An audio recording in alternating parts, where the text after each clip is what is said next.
ugat sabulika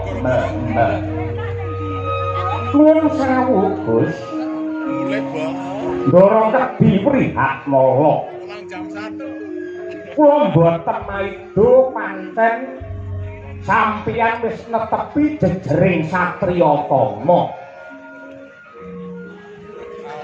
nanging nuwun sewu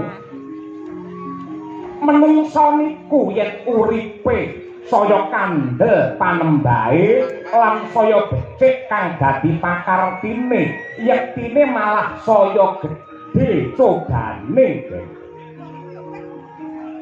nanging pacoban menika yektosipun dados rabuke iman lan kangge njembarake rasa sabar kejawi saking menika manungsa niku ora bisa uwal saka tembung yuja lan yuji. Wong urip niku ora bisa ninggalake tembung yuja lan yuji. Wong yen diuja mesti bakal diuji, wong yen diuji bakal ya diuja.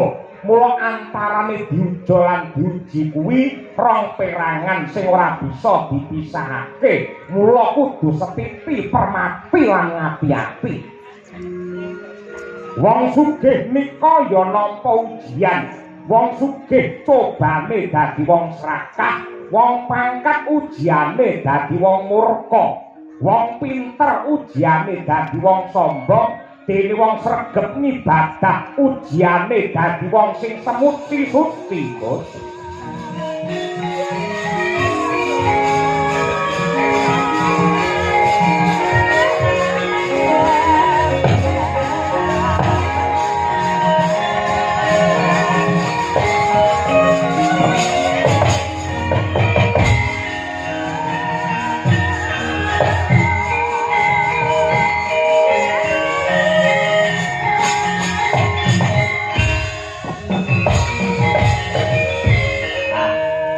Boten wonten ginanipun sampeyan ngetuni lakon ing sampun kelampahan.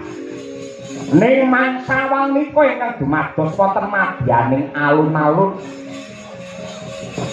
ingkang raka nenggih pun jagal dilawa tetambingan kaliyan Raden Rajamala. Wonten bab ingkang ganjil, wonten bab ingkang boten tinemu ing nalar.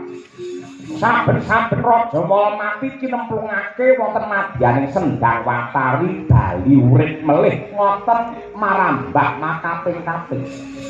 Yen sampeyan ora makati sampeyan ora tumandang bakale sampeyan mengko getun kedurung tembe urine yen nganti Sang Jaka Bilawa mati.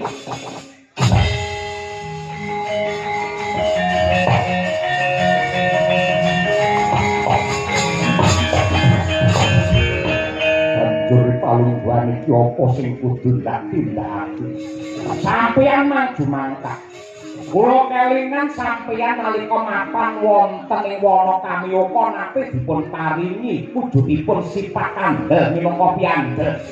Jemparing Brahma Warastra saking Bathara Brahma. Niku